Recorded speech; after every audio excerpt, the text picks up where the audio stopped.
Hello everyone, welcome to my new lecture. Myself Manish. तो यह lecture number 9 है जिसमें मौलिक स्पेक्ट्रा पढ़ रहे हैं बेसिक फाइनल ईयर वालों के लिए। ठीक है, जो आज का टॉपिक है वो रमन स्पेक्ट्रोस्कोपी में दूसरा नंबर का लेक्चर है, समझ लो। ठीक है, इससे पहले लेक्चर में रमन स्पेक्ट्रोस्कोपी के बारे में थोड़ा बताया था, रमन प्रभाव के बारे में। उसमें स्टोक्स स्टोक्स लाइन, कैरेक्टरिस्टिक्स और कॉम्पटन इफेक्ट्स कंपेयर और थोड़ा सा उपयोग, ये सब बता दिया था। ठीक है, आज का जो लेक्चर रहेगा इसमें हम लोग रमन स्पेक्ट्रोस्कोपी का हम लोग एक्सपेरिमेंटल अरेंजमेंट देखेंगे कि जो रमन स्पेक्ट्रोस्कोपी होता है उसका एक्सपेरिमेंटल अरेंजमेंट कैसा होता है, उनमें कौन कौन से ऑपरेटर्स होते हैं, उनका क्या क्या वर्किंग फंक्शन रहता है, वो सब देखेंगे। ठीक है, तो आज के लेक्चर में यही करने वाले हैं। तो मैं क्या करता हूँ, एक काम करता हूँ, सबसे पहले डायग्राम बना देता हूँ। डायग्राम में पूरा एक्सप्लेन कर देंगे कि कौन कौन सा ऑपरेटर्स क्या क्या नाम है इसका और वर्किंग क्या क्या है। ठीक है, उसके बाद देखेंगे कि जो स्पेक्ट्रोस्कोपी जो इमेज आता है उसमें कैसा ग्राफ बनता है। ठीक है, तो मैं अभी सबसे पहले डायग्राम बनाता हूँ।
तो देखिए, कुछ इस टिप से इसका अरेंजमेंट रहता है। जो भी रमन स्पेक्ट्रोस्कोपी का जो अरेंजमेंट है, कुछ इसी टिप से इसका ऑपरेटर्स वगैरह को अरेंज किया जाता है। ठीक है, बारी बारी से देखते हैं कि जो ऑपरेटर्स है इसका वर्किंग फंक्शन क्या है और नाम क्या क्या है। ठीक है, तो देखो इसमें सबसे पहले ये जो एक सी दिख रहा है, ये एक पायरेक्स कांच की बनी एक नली होती है। ठीक है, जिसके एक सिरा पर क्या कर देते हैं हम लोग, एक डब्लू लगा देते हैं जो कि प्लेन रहता है, समतल रहता है। दूसरे सिरे पर क्या करते हैं, एक सींग के आकार की आकार की एक पृष्ठ लगा देते हैं। इसको क्या कर देते हैं, काला रंग का पोताई कर देते हैं, मतलब काला पेंट कर देते हैं। ठीक है, जिससे क्या हो, कोई भी जो लाइट है इधर ना जा सके। ठीक है, जो भी लाइट हम लोग डालेंगे वो उस साइड जा सके, इसलिए इधर वो काला पोताई कर दिया जाता है। ठीक है, और इस जो कांच की नली है इसके ऊपरी सिरा में और निचली सिरा में एक अलग से कांच की नली लगा दिया जाता है, जिसमें क्या करते हैं हम लोग ठंडा जल प्रवाहित करते हैं। क्योंकि इधर से जैसे लाइट जाएगा ना, तो यहाँ पे क्या होने लगता है, हीट उत्पन्न होने लगता है, गर्म होने लगता है। तो चूँकि ऑपरेटर्स डिस्ट्रॉय मत हो करके यहाँ पे इसको थोड़ा ठंडा कर रखने का व्यवस्था किया जाता है। ठंडा करने के लिए ऊपर से इधर ठंडा जल प्रवाहित करते हैं। चूँकि यहाँ पे ये कांच की नली है तो इधर ठंडा ठंडा रहेगा, तो उतना गर्म नहीं हो पाएगा। फिर वहाँ से ऐसे करके वाटर को निकाल लेते हैं। ठीक है, तो ये कांच का जो नली है इसके ऊपर और नीचे में जल निकालने के लिए व्यवस्था किया जाता है। उसके बाद यहाँ पे एक नीचे में HG लैंप या फिर क्या बोल सकते हो, मरकरी आर्क लैंप लगा दिया जाता है। इसमें क्या होता है, एक सिरा में धन एक सिरा में ऋण लगा दिया जाता है। अब इससे क्या होता है, ये प्रकाश जनरेट करता है या फिर मतलब लाइट उत्सर्जन करता है। और इसके ऊपर में एक सोडियम नाइट्रेट विलयन का एक अलग से कांच की नली लगा देते हैं। मान लेते हैं ये ए है। ठीक है, इसमें क्या करते हैं, सोडियम नाइट्रेट का विलयन भर देते हैं, संतृप्त विलयन भर देते हैं। इससे होता क्या है, ये एक परावर्तक की तरह काम करता है। मतलब जैसे यहाँ से क्या करेंगे, लाइट हम लोग यहाँ से HG लैंप से क्या होगा, लाइट निकलेगा तो इससे टकराएगा, तो ये ना एक लेंस की तरह कार्य करता है, ये एकत्रित कर देता है। और जो कि देखो ये HG लैंप है तो इससे तो बहुत सारे लाइट निकलेंगे, लेकिन हमको यहाँ पे लिमिटेड लाइट चाहिए रहता है। तो ये ना सिर्फ 4358 एंगस्ट्रॉम बस का ही लाइट को आगे ऊपर जाने देता है, बाकी को रोक लेता है। इसका यही काम है। जो सोडियम नाइट्रेट का जो विलयन जिसमें भरा रहता है वो सिर्फ 4358 एंगस्ट्रॉम तरंग दैर्घ्य वाले लाइट को ही ऊपर जाने देता है, बाकी को वो रोक लेता है। ठीक है, तो यहाँ पे फिल्टर हो गया, लाइट कम हो गया। अब उसके बाद ये लाइट क्या होता है, इसे टकराएगा। तो ये जो सी है यहाँ पे ये फोकस करता है, ये दो काम करता है। पहले तो फिल्टर कर देगा, यहाँ से इतने एंगस्ट्रॉम उसको जाने देगा। दूसरा क्या करता है, ये फोकस भी कर देता है। तो ये ऐसे फोकस करेगा, यहाँ पे पड़ेगा। अब यहाँ पे पड़ेगा तो क्या होते हैं, कुछ लाइट इधर भी जाएंगे, कुछ लाइट इधर भी आएंगे। तो इसलिए ना इसको थोड़ा सा ऐसे कर्व के रूप में बना दिया जाता है। ये थोड़ा सा दिख रहा होगा 3D के रूप में, ये क्या होता है, ऐसा थोड़ा कर्व के रूप में रहता है इधर भी।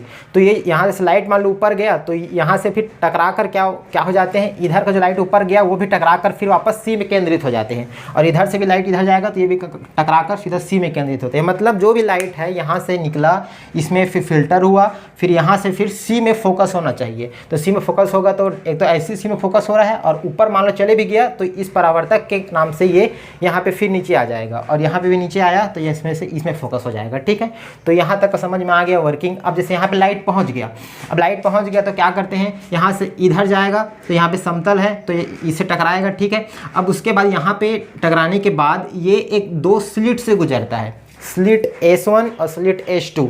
ठीक है, जो कि समांतरकारी स्लिट बोलते हैं उसको। अब यहाँ से जैसे लाइट टकराया, अब यहाँ से जैसे निकलेगा दोनों, तो ये इसमें क्या होंगे, लाइट क्या है, ऐसे निकलेंगे, ऐसे करके निकलेंगी, लेकिन स्लिट लगा इसलिए एक फोकस हो जाएंगे, फोकस केंद्रित हो जाएंगे। उसके बाद इसको एक लेंस से गुजारा जाता है। ठीक है, इस लेंस से गुजारे जाएंगे उत्तल लेंस। ठीक है, तो इस लेंस से गुजारेंगे तो जो भी हमको ग्राफ प्राप्त हुआ रहेगा वो क्या हो जाते हैं, केंद्रित हो जाते हैं। मतलब एक सीधा एक मतलब किनारे से केंद्रित हो जाएंगे। अब लेंस का क्या काम है, लेंस क्या कर देता है, जो भी प्रकाश लाता है, उत्तल लेंस की बात कर रहे हैं, ये उत्तल लेंस है, क्या कर देता है, उसको फोकस कर देता है। तो जो भी यहाँ पे ग्राफ प्राप्त होगा उसको यहाँ पे फोकस कर देगा। ठीक है, फिर ये जो स्पेक्ट्रोग्राफ होता है इसमें हमको इमेज प्राप्त हो जाता है, जो भी यहाँ पे जो भी विलियन रख रहे हैं। ठीक है, अब देखो यहाँ पे एक चीज़ बोलना भूल गया कि ये सी है ना, कांच की नली, इसके अंदर हमको जिस भी मटेरियल का रमन स्पेक्ट्रोस्कोपी चाहिए उसको रखा जाता है। ठीक है, तो यहाँ पे जो भी मटेरियल है, पारदर्शी माध्यम बोल सकते हो, उसको यहाँ पे रखा जाता है। और उसके बाद फिर जैसे कि अब थोड़ा सा इसको वर्किंग बता देता हूँ। ठीक है, थोड़ा बहुत ये तो समझ में आ गया होगा कि ऑपरेटर्स क्या क्या काम करता है और क्या क्या अरेंजमेंट है। ठीक है, अब थोड़ा सा एक बार वर्किंग बता देता हूँ। देखो यहाँ से लाइट निकलेगी, फिर यहाँ पे जाएगी, तो लाइट में यहाँ पे सोडियम नाइट्रेट है, तो ये क्या कर देगा, जितना भी लाइट रहेगा तो हमको जितने बस की ज़रूरत है उसको बस ये आगे जाने देगा, बाकी को रोक लेगा। मतलब 4358 एंगस्ट्रॉम बस के वेव लेंथ वाले लाइट को ऊपर जाने देगा, बाकी को रोक लेगा। ठीक है, इसका काम समझ में आ गया। उसके बाद ये क्या करेगा, इसको फोकस करेगा इस पॉइंट पर, सी पॉइंट पर फोकस करता है। मान लो कुछ लाइट ऊपर भी चलेगी या कुछ नीचे भी आ गई, तो इसके लिए ये लगाया जाता है परावर्तक। यहाँ से भी फोकस होकर वापस से क्या होगा, सी में वो सेंटर्ड हो जाएगा। अब सी में यहाँ पे क्या रहता है, जो भी पदार्थ का हमको रमन स्पेक्ट्रोस्कोपी चाहिए रहेगा, पारदर्शी माध्यम, उसको यहाँ पे रखा जाता है। अब इससे क्या होगा, लाइट यहाँ पे पड़ा तो यहाँ पर से जो लाइट है वो जो ग्राफ बनेगा वो इधर जाएगा। ठीक है, इधर नहीं जा सकता, क्योंकि यहाँ पे एक हम लोग काला पोताई करके सिंह के आकार का एक ब्लॉक लगा देते हैं, समझ लो। ठीक है, काला पोताई इसीलिए करते हैं ताकि इधर लाइट ना जा सके।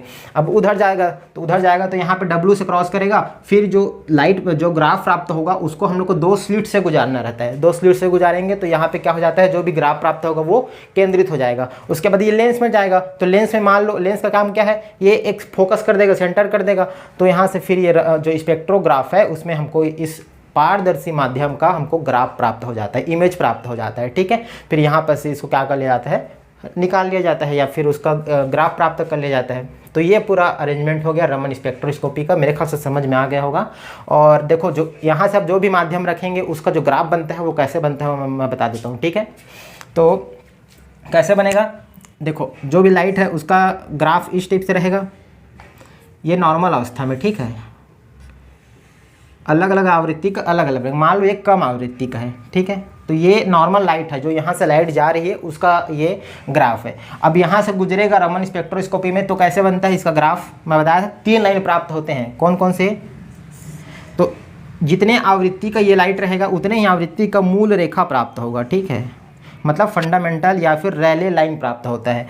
इससे थोड़ा सा कम आवृत्ति का स्टोक्स लाइन प्राप्त होंगे ऐसा। और दूसरे साइड में इस वाले जो लाइट है इससे ज़्यादा आवृत्ति का एंटी स्टोक्स लाइन प्राप्त होंगे, जो कि राइट साइड में होंगे। इस टाइप से ग्राफ प्राप्त होते हैं। ठीक है, तो ये हो गया तीव्र लाइन या तीव्र रेखा, ये वाला। ठीक है, ये रैले लाइन, ये वाला जो है इसको बोलते हैं स्टोक्स लाइन, और ये वाला एंटी स्टोक्स लाइन। ठीक, और ये वाला जो आपतित या फिर इंसिडेंट लाइट है वो है इंसिडेंट लाइट। ठीक है, ये कम आवृत्ति का है तो कुछ इस टाइप से डायग्राम बनेगा। मान लो थोड़ा ज़्यादा आवृत्ति का रहेगा तो वो थोड़ा इस टाइप से बन जाएगा। ज़्यादा आवृत्ति का है तो इससे थोड़ा ज़्यादा बन जाएगा, मतलब थोड़ा ऊपर बनेगा, और यहाँ से फिर ये कुछ इस टाइप से बनेगा।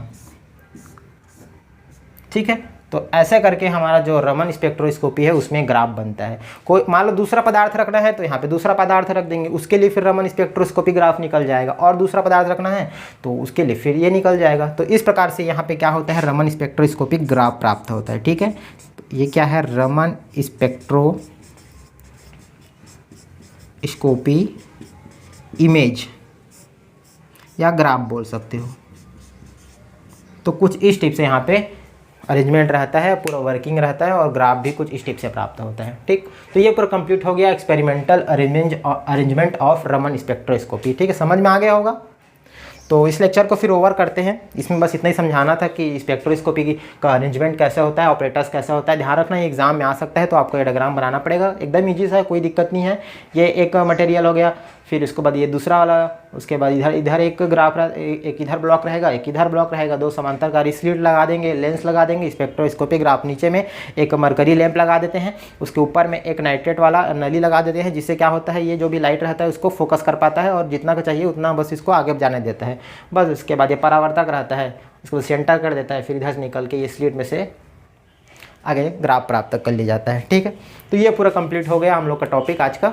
अब इसके बाद नेक्स्ट लेक्चर रहेगा, उसमें क्या करेंगे, जो भी रमन प्रभाव है उसका हम लोग कैसे ओरिजिन कर सकते हैं उसको देखेंगे। मतलब रमन प्रभाव का व्याख्या करेंगे दो मेथड से, क्लासिकल मैकेनिक्स मेथड से और दूसरा क्वांटम मैकेनिक्स से। ध्यान रखना, मैं क्लासिकल मैकेनिक्स वाला नहीं बताऊंगा, मैं क्वांटम मैकेनिक्स कैसे रमन प्रभाव उत्पन्न हो रहा है उसको बता देंगे। ठीक, तो ये हो गया आज का लेक्चर। पसंद आ रहा होगा लाइक शेयर सब्सक्राइब कर देना, और दूसरों में शेयर कर देना, और कुछ भी डाउट होगा इससे रिलेटेड तो कमेंट बॉक्स में बता देना, और मिलेंगे फिर नेक्स्ट लेक्चर में। Thank you, bye bye.